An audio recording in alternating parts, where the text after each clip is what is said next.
là, les petits loups, bienvenue dans les coulisses. Donc effectivement, il ne faut pas être trop grand ici. Du coup, ce tunnel, sa fonction, c'est permettre aux artistes d'accéder à la partie scénique sans qu'on les voit, pour des raisons diverses et variées qui leur conviennent. Elles ne sont pas obligées d'emprunter ce tunnel, des fois elles passent par l'extérieur. Quand on quittera le pavillon de production, on passera par l'extérieur. Il permet aussi d'accéder au plateau sans être mouillé, aucun intempérie. Et donc, font passer ici de nombreux artistes, certains que vous connaissez, certains que vous ne connaissez pas, mais des centaines. Et voilà, c'est vraiment un endroit qui a l'air tout commun comme ça, mais qui est emprunté par très peu de personnes. Donc voici, il va nous conduire. Ouais, je vous mets un 90, c'est juste les petits loups. Regardez, à peu près même taille. Faut pas être bien grand. Même là, tu te connais la tête, t'es obligé de te baisser.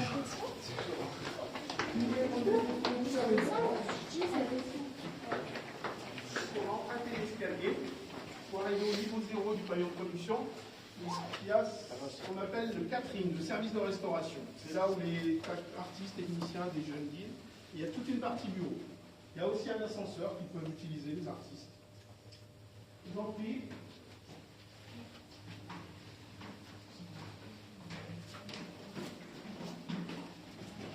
Et donc, comme nous a expliqué, accès loge et catering, restauration et tout le tralala. Là, il y a des ascenseurs pour tout le jeunes. Et autrement, il reste les escaliers, les petits loups. Donc là, les petits loups, bon, c'est tous les bureaux. Voilà, les bureaux qui sont à utilisation éphémère par les tournées le jour de leur présence.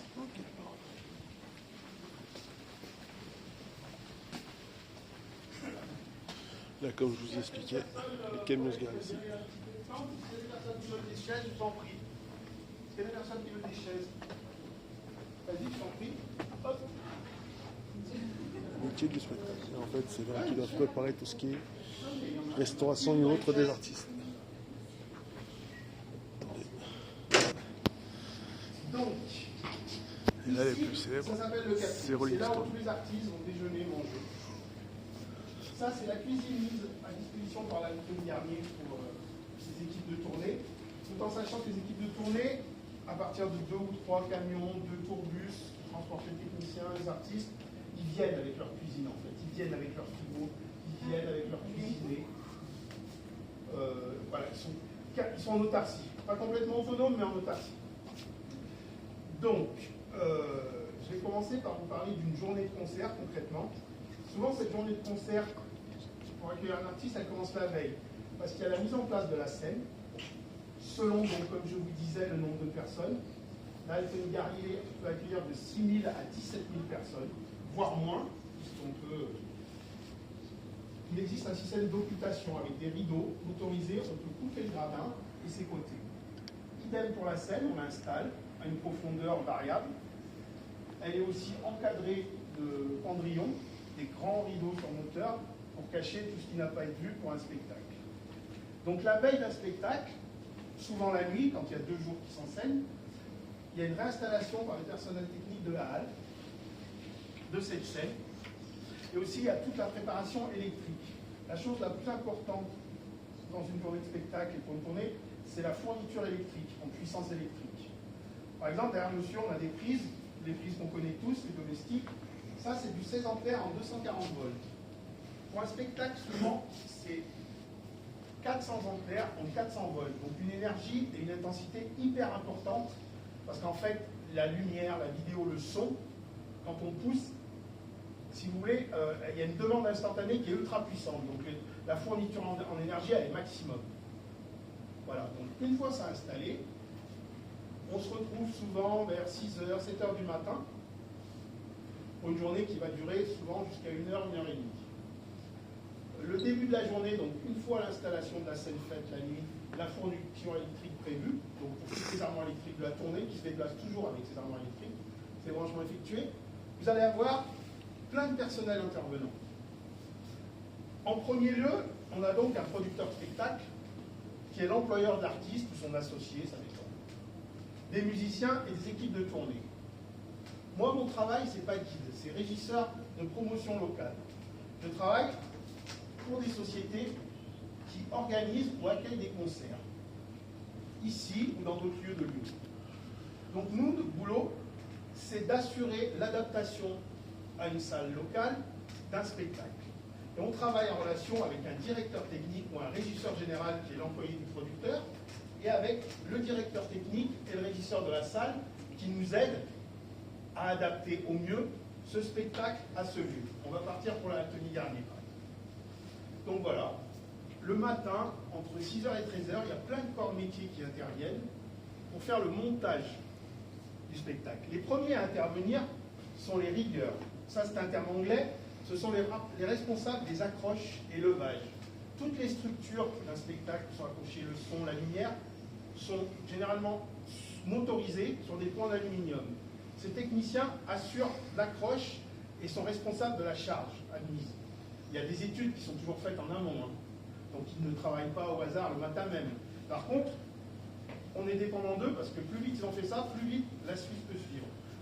Vous verrez que tout au long de la description, une journée de spectacle et les intervenants, c'est comme pour une batterie de cuisine, c'est comme pour l'armée, ça se veut assez militaire parce qu'on a un temps très court pour effectuer toutes les manœuvres, en fait. Donc une fois les techniciens rigueurs ont fourni la motorisation et les pompes, on va avoir l'installation de son, de lumière, de vidéo sur le plateau de décor. Donc pour ce qui concerne le son, donc vous allez avoir la diffusion face. C'est un régisseur son qui va s'en occuper, avec des manutentionnaires, avec des assistants. Ce qu'on appelle le son de face, c'est ce que vous allez entendre, c'est les enceintes que vous voyez. Ça, c'est une chose. Ça va donner toute l'atmosphère globale du spectacle, ce que vous entendez. En revanche, sur le plateau, ce n'est pas du tout le même système de son pour les musiciens. C'est ce qu'on appelle les retours, régie-retour. Donc il y a un technicien avec une console qui va mixer. Jusqu'à il y a quelques années, c'était avec des enceintes, plus petites, mais du même principe. Maintenant, la modernité fait que tous les musiciens sont équipés de casques et d'oreillettes, en fait. Donc, technologie moderne, c'est du HF, c'est en ondes.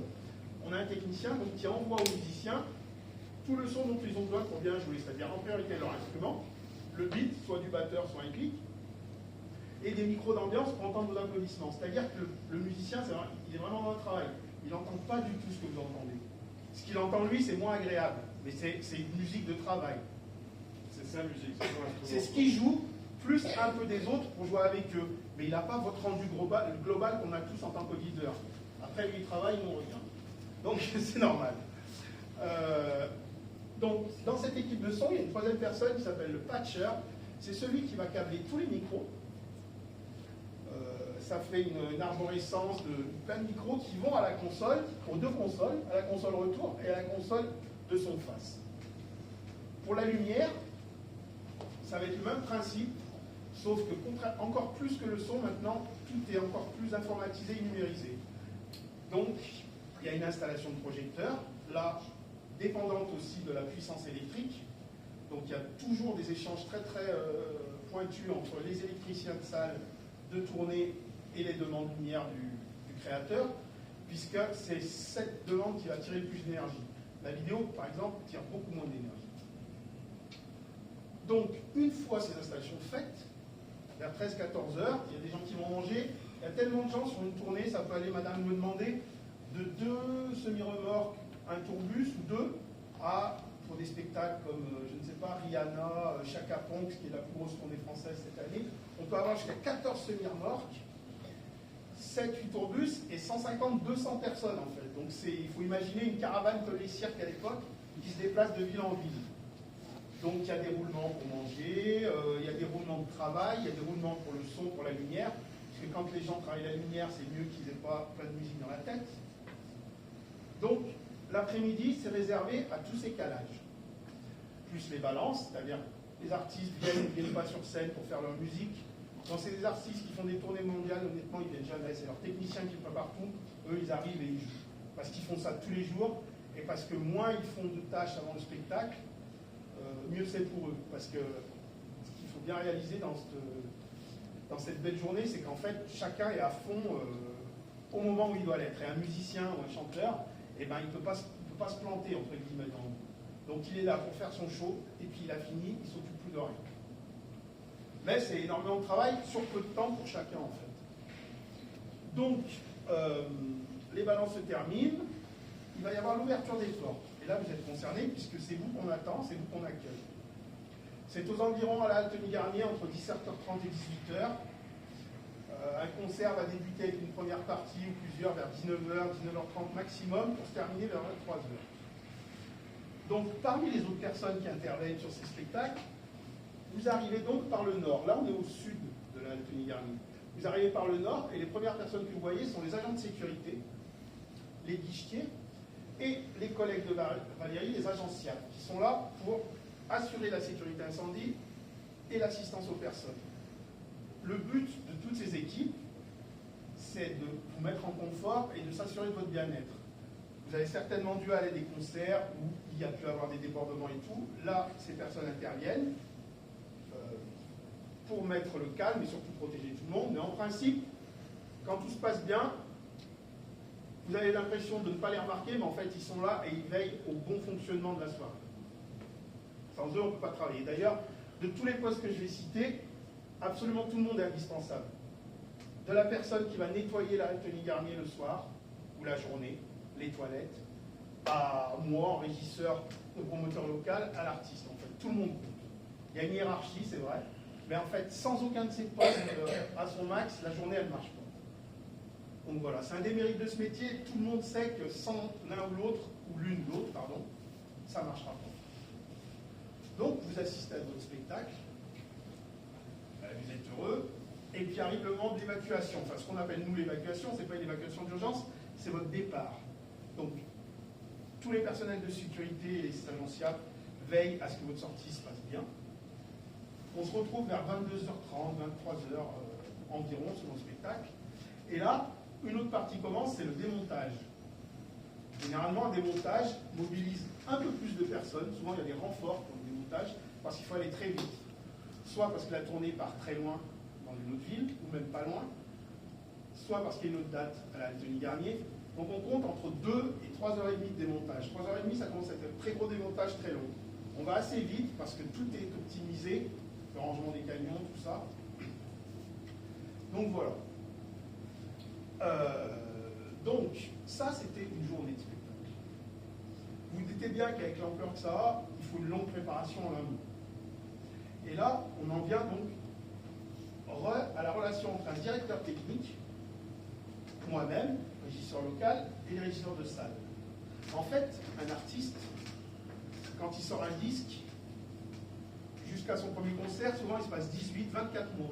Tout dépend de la taille de l'artiste, de la grosseur du projet et tout. Donc là, Tony Garnier est souvent loué 6 mois, 1 an et demi à l'avance. C'est complètement normal pour une tournée française ou internationale. Pour arriver à cette journée hyper efficace, avant tout cela, il y a ce qu'on appelle la préparation et la résidence. La résidence d'artiste, c'est au moment de la sortie du disque, le producteur, qui est investisseur et qui emploie l'artiste et les musiciens sur l'équipe, ils vont faire une grande réunion. Ils vont partir du disque, de sa couleur, de ses visuels, et ils vont imaginer un spectacle qu'on va vous proposer, qui aura une relation avec tous les visuels, dans 95% des cas, à vous proposer. Et tout ça, ça s'invente, ça se crée, ça se dessine. Ça, c'est du bureau. Mais ensuite, il va falloir le réaliser, le construire. Pour tout ça, toutes ces équipes vont faire des devis, bien évidemment, de la construction, voir sa faisabilité, et ensuite, ils vont faire une résidence. C'est-à-dire qu'ils vont louer un lieu. En France, c'est souvent les Zéniths qu'on utilise pour ça, les productions. Et ils vont monter le spectacle à blanc, c'est-à-dire sans public, sur une période de 8 à 15 jours, 3 semaines parfois. Tout dépend de la grosseur du spectacle. Sur Starmania, ça a été des résidences de 2 mois, mais parce que c'était aussi le total répétition du spectacle. Pour un concert, ça va plutôt être 10-15 jours. Donc, là, toutes les équipes techniques, son, lumière, électrique, vidéo, décor, vont répéter, monter le spectacle. Les musiciens vont jouer, travailler leurs enchaînements, tout va être timé. Et en sous-main de ça, il va y avoir une grosse réflexion du directeur technique sur la logistique, c'est-à-dire combien ça coûte au final, combien de temps je mets à le monter, combien de temps je mets à le démonter, et comment je le transporte en combien de temps. toute cette logistique, toutes ces réflexions vont aboutir à tant d'employés, tant de techniciens, tant de bus. Les tourbus, vous comprenez, c'est les transferts pour les techniciens, et ils dorment dedans en fait, pour aller de ville en ville. Ils ne dorment pas à l'hôtel, sauf quand ils ont 2 jours ou 3 jours d'affilée. Ils dorment dans les bus. Et le nombre de camions. D'ailleurs, en parlant des transports, il y a un poste qui est toujours doublé, c'est les conducteurs de bus et de camions. Parce qu'ils ne s'arrêtent jamais. Donc ils sont toujours 2 par véhicule. On peut faire des vacations de 12 heures. Donc une fois ce cahier des charges écrit répertorié, moi je vais le recevoir sous la forme de ce qu'on appelle un carnet de route, un rider en anglais. Et là-dedans, il y aura toutes les informations techniques, logistiques, d'accueil, hospitalité que nécessite une production. Voilà. Et une fois ce document reçu, moi, régisseur local de promotion, donc soit qui a acheté, mon employeur a soit acheté le spectacle, ou soit assure la promotion locale pour ce producteur. On va le mettre en place et l'adapter. L'adapter complètement à la taille de la Anthony Garnier, au Groupama Stadium, au Transborder, bref, toutes les salles que vous connaissez. Et c'est un vrai gros travail parce qu'en fait, selon les ventes de la billetterie économique, le spectacle va grandir ou légèrement rapetissir. Quand il rapetissit, effectivement, c'est un peu une déception pour la production, mais ça veut dire monter moins de matériel. Quand il grossit, c'est une satisfaction, mais il faut rajouter du matériel, du son, de la lumière, donc qui est loué en complément. Et tout ça se réfléchit, s'adapte, parce que ça nécessite toujours, au moment des grands lieux, et ben, des accroches en l'air. Et les accroches en l'air, ça se calcule, il y a des calculs de charge, c'est impératif. Et en vue d'adaptation de certains spectacles, il y a quoi comme spectacle, par exemple, que vous avez refusé, je sais pas, je vais dire une bêtise, peut-être un jet d'eau ou une galère au pif, en fait? Refusé parce que... Parce que trop petite ou pas assez grande, ou alors, ça rentrait pas ou... Ça n'arrive quasiment jamais, parce que pour une production, ce serait un échec économique. Donc, mais vous avez raison de poser la question, au moment des réservations de salles, soit la résidence est en cours, soit elle va se faire, mais les schémas de taille de scène, de son de lumière sont faits. Donc le producteur, son diffuseur, ou ce qu'on appelle le tourneur, celui qui va louer les salles, il a ces informations.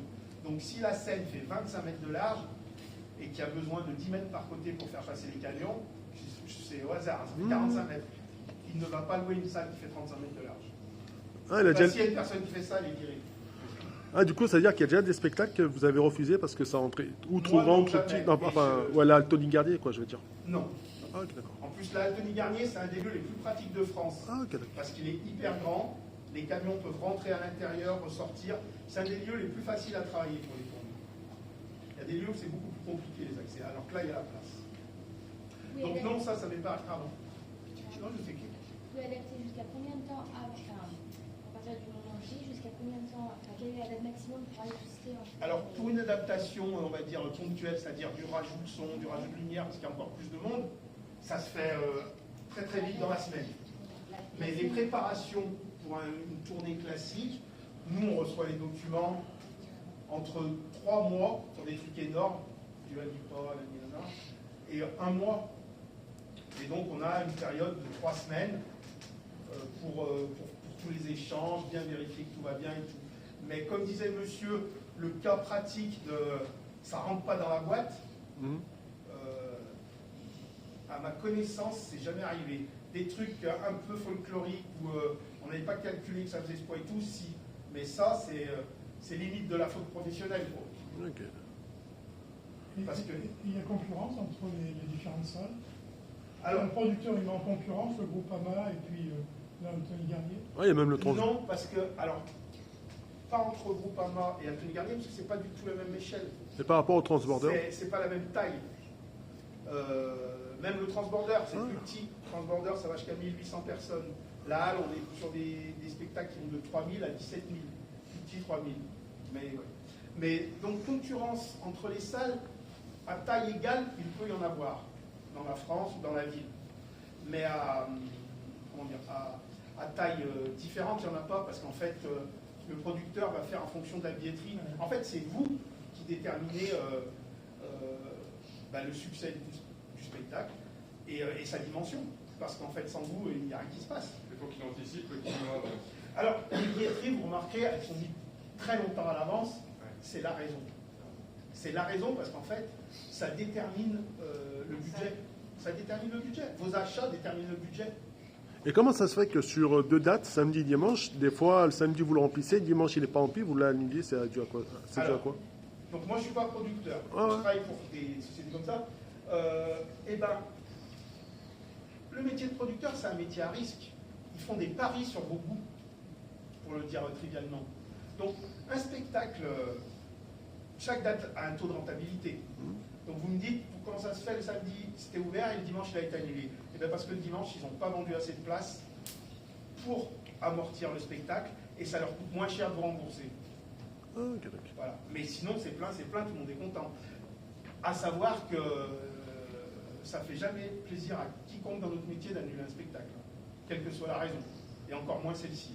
Mais c'est concrètement, si ce n'est pas une maladie, ou un impair, ou un accident, ou la condition météo, si c'est une question de billetterie, c'est que en fait ça ne marche pas. Et pourtant ils le savent 6 mois à l'avance, comment ça se fait qu'au dernier moment ils nous disent bonne journée? Non, ils ne le savent pas 6 mois à l'avance, parce que les places elles se vendent jusqu'à la dernière semaine. Ah, ok, d'accord. Mais ce genre de décision il est tellement difficile à prendre parce qu'il y a quand même un coût, puis il y a des assurances. En plus, je crois que légalement, c'est pas une raison officielle d'annulation, le manque de billetterie. Donc ils font quand même pour l'annuler alors? Des histoires de. On peut dire que l'artiste est malade. Et puis, ouais. Ils se débrouillent comme ils veulent, mais faites confiance aux producteurs pour trouver des. Je ne vais pas cracher dans la soupe, il y a des gens qui manquent pas. Mais vous imaginez bien toutes les possibilités. On peut annuler combien de temps avant? Vous avez dit 6 mois, mais des fois c'est. Bah, Une annulation? Ouais. Alors, une annulation en 6 mois, ça veut dire vraiment, ça arrive, hein. Ça veut dire que la tournée, c'est un four. Ouais. Ça marche pas.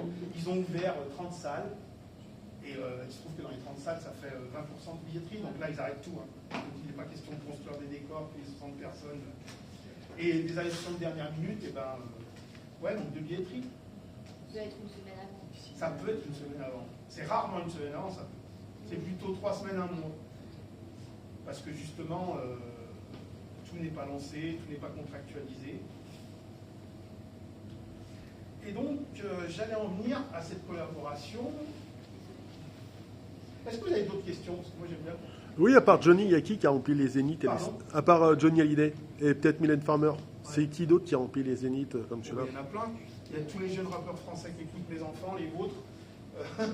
En ce moment, le rap français, c'est ce qui remplit le plus partout.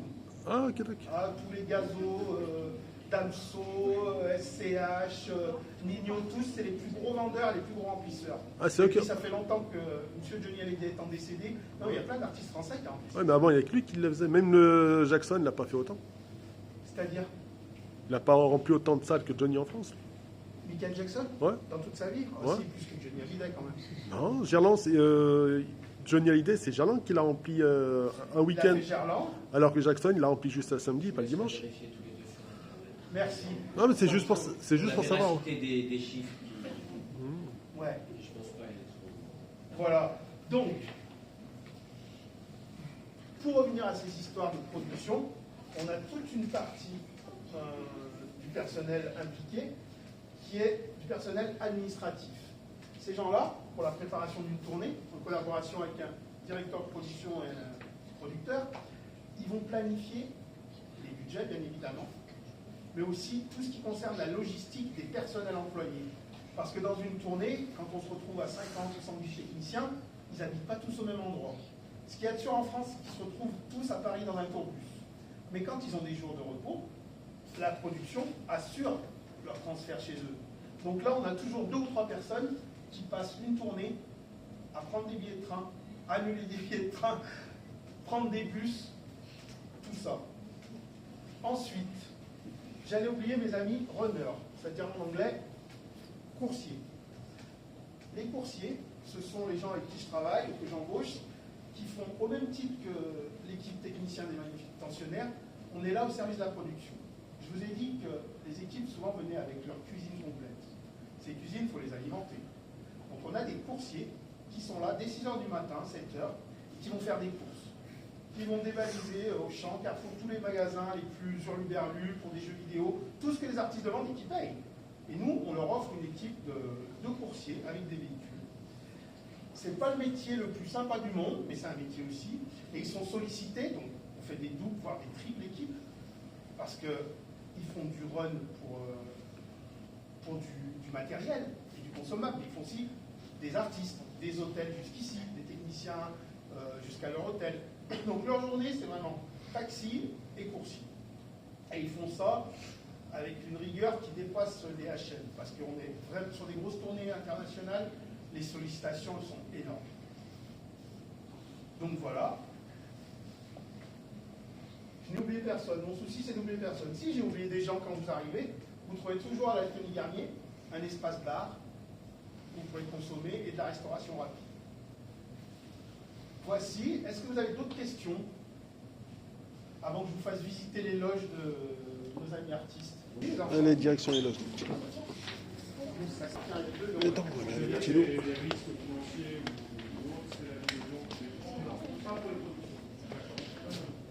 La salle de tout ce petit monde quand ils viennent se restaurer. Les organisateurs. Et même eux, ils étaient là. Non, heureusement. Allez, direction les loges. Et donc là, comme il m'a expliqué, ça paraît vide, mais vu que les mecs viennent avec leur propre déco et ainsi de suite, tout de suite, ils savent l'emplir. Ça, c'est le frigo, robinet. Hé, hé, hé.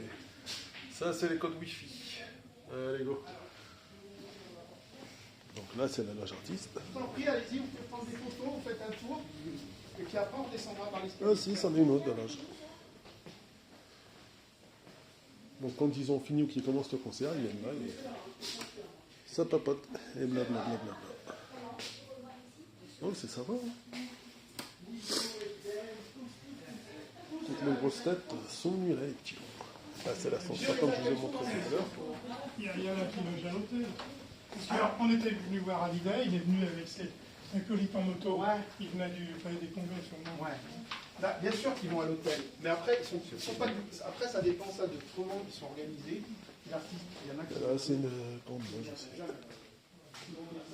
Donc, sympa. Ça, c'est les loges de l'Alto Garnier. Le petit frigo qui est là. Donc, ils viennent, ils l'aménagent à leur façon.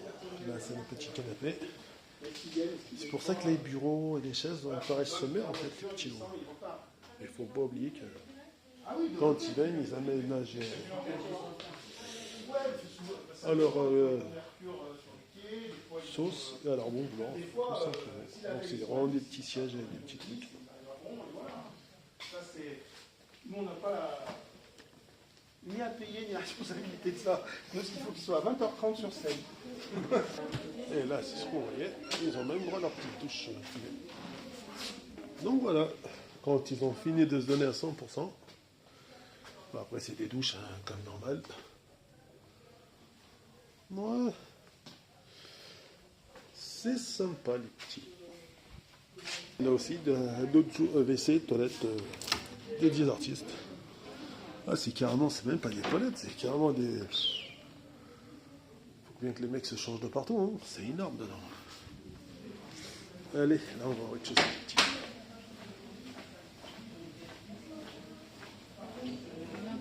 C'est des bureaux. Il y a une imprimante et après, il y a une imprimante.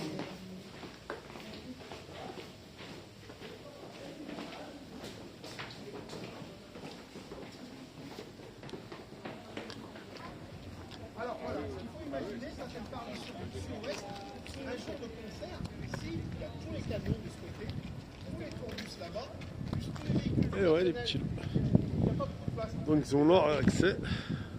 Là c'est vide parce qu'il n'y a pas de date. Et regardez en fait, c'est là où Tony Garnier de l'entrée sud.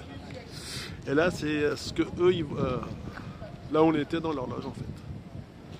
Donc voilà. Allez, fin du stage, fin de la visite Accès Badge. Et là je vous montre un endroit cool. Go.